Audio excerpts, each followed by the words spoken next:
Ethon Imperium did not arrive with a bang. There were no explosions, no grand fleets darkening our skies. They came like a whisper, a silent tide seeping into the fabric of our world. For millennia, they moved through the galaxy, conquering and assimilating worlds with clinical precision. Masters of biology, they saw themselves as gardeners, pruning chaos to create order. Their conquest was not malicious, just inevitable. Why wage war when you can simply rewrite a species? The Ethon perfected biological conquest. They'd study a species, design a tailored pathogen, not to kill, but to edit. It erased rebellion, individuality, dissent, turning civilizations into obedient workforces. To them, this was mercy, a gift of purpose to lesser beings. Earth was next. Our vibrant, chaotic planet was a prize they'd observed for centuries. They cataloged our DNA, mapped our neural pathways, and judged us fascinating but flawed. Conquering us, they believed, would be trivial.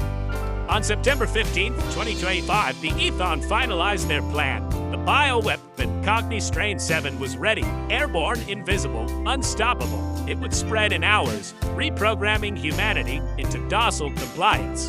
The Ethon prepared to descend onto a world of peaceful, obedient humans. They had never failed before. There was no reason to believe this time would be any different. To the Ethon, humanity was a biological mess, chaotic DNA, random mutations, and endless disease. Our bodies were inefficient, inconsistent, and riddled with quirks. Our societies mirrored this chaos, divided by language, culture, and belief. We fought over borders and gods, our history a testament to conflict. The Ethon saw our fragmentation as fatal weakness. They couldn't imagine that our disunity was a hidden strength. Physically, we were a puzzle. Tall, short, dark, light, with wildly variable immune systems. To the uniform Ethon, our lack of standardization was appalling. They saw us as a collection of vulnerabilities, not a shield. Their plan assumed uniformity. A weapon for the average human would work on all. It was a logical error for a species that had erased all deviation from itself. But this single, colossal miscalculation would lead to their utter and complete failure. Our diversity, dismissed as primitive, was about to become our greatest defense. The Ethon had no idea what they were up against. Cogni Strain 7 was the Ethon's masterpiece, a swarm of programmable nanites, not a virus but a precision tool. Dispersed as an invisible mist, the nanites would ride the winds, reaching every human on Earth. They targeted a specific protein on human neurons, then injected synthetic RNA to alter brain chemistry. Aggression and fear would fade, calm and compliance would rise. The goal, not mindless zombies, but a cheerful, obedient populace. Within hours, arguments would cease, soldiers would lay down arms, and individuality would dissolve. The Ethon had simulated this 1,000,000 times. It was flawless. On September 16, 2025, they released the Strain. A silent ship discharged its payload into the jet stream. The nanites began their global journey, invisible and inexorable. The Ethon watched, expecting humanity's chaos to resolve into perfect harmony. They were confident, patient, and certain of victory. The perfect weapon had been deployed against the flawed species. The result, they believed, was a foregone conclusion. But Earth had other plans.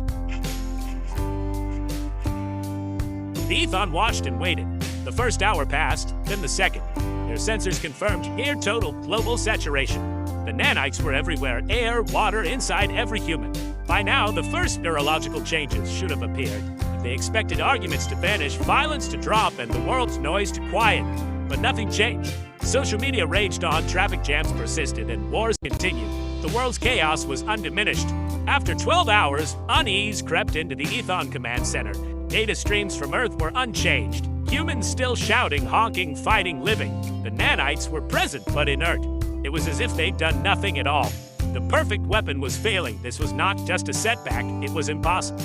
On other worlds, a few outliers resisted. Here, the failure was nearly total. Humanity shrugged off their most advanced weapon as if it were pollen. Confusion turned to alarm. Their entire invasion strategy was collapsing. Without the weapon, a conventional war was unthinkable. The great silence they awaited was not on Earth, but in their own stunned disbelief. The Ethon had never encountered resistance like this. Their flawless plan had met an immovable, chaotic force. Earth remained defiantly noisy.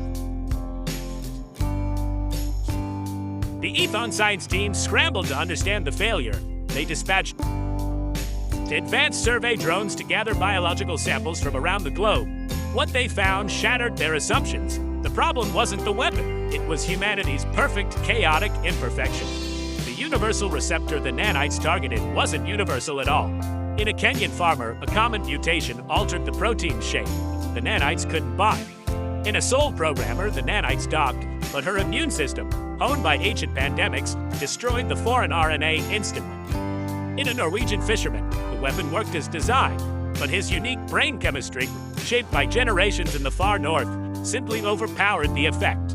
The Ethon had designed a weapon for a hypothetical human, but Earth was home to 7 billion unique individuals.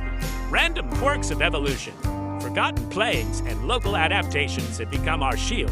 The Ethon's elegant solution was undone by the beautiful messiness of human biology.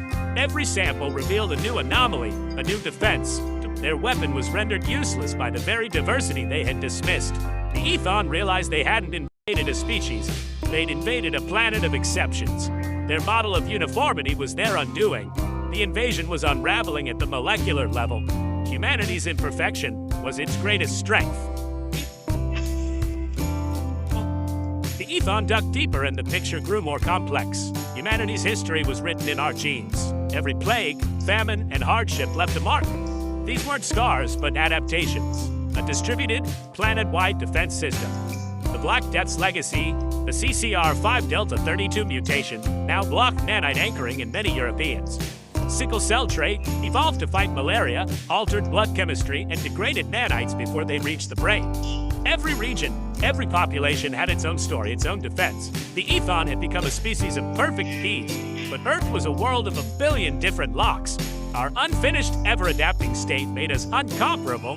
The Ethon were being defeated not by our technology, but by our messy, tragic, and quadrillion past. Our history was our shield. The Ethon's microdrones found another anomaly, the human microbiome. In many, the nanites were destroyed by gut bacteria before reaching the nervous system. Our internal ecosystem, trillions of microbes, identified the invaders and launched a microscopic war. Each person's gut biome, shaped by diet and environment, was unique. Japanese gut bacteria, adapted to seaweed, broke down nanite binders. Odds and tribespeople's microbes attacked in other ways.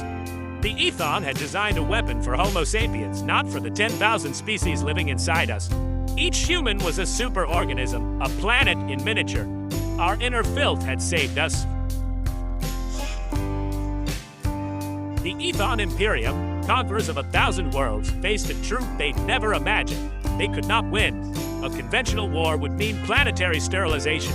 Against their philosophy, their primary tool, biological reprogramming, was useless against humanity's diversity. They tried to design a new weapon, accounting for all variables. The models crashed. The permutations were astronomical. Millions of tailored weapons needed all at once. The Ethon finally understood. Diversity was not a flaw, but a decentralized, self-organizing defense. There was no single switch to flip, no central point of failure. For every rule, humanity presented a million exceptions. They had conquered advanced, unified species, but never one so fundamentally, stubbornly different. We were unbreakable not because we were strong, but because we were varied. Our imperfections, our happy accidents made us resilient. The Ethon looked at Earth and, for the first time, felt respect. The untamable forest had defeated the gardener. In the end, the Ethon did what they'd never done before. They left. Their ship vanished into the void, leaving only traces of their failed weapon. Now food for our bacteria, they filed a report. Earth, a Class Omega anomaly, a biological fortress world. Humanity never knew we were in danger. September 16, 2025 passed like any other day, full of arguments, dreams, and messy life.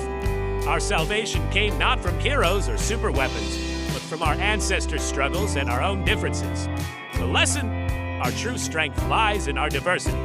Every quirk, every unique perspective, adds to our resilience. We are a symphony of imperfections, a species impossible to conquer. Our flaws are not our weakness, they are our superpower.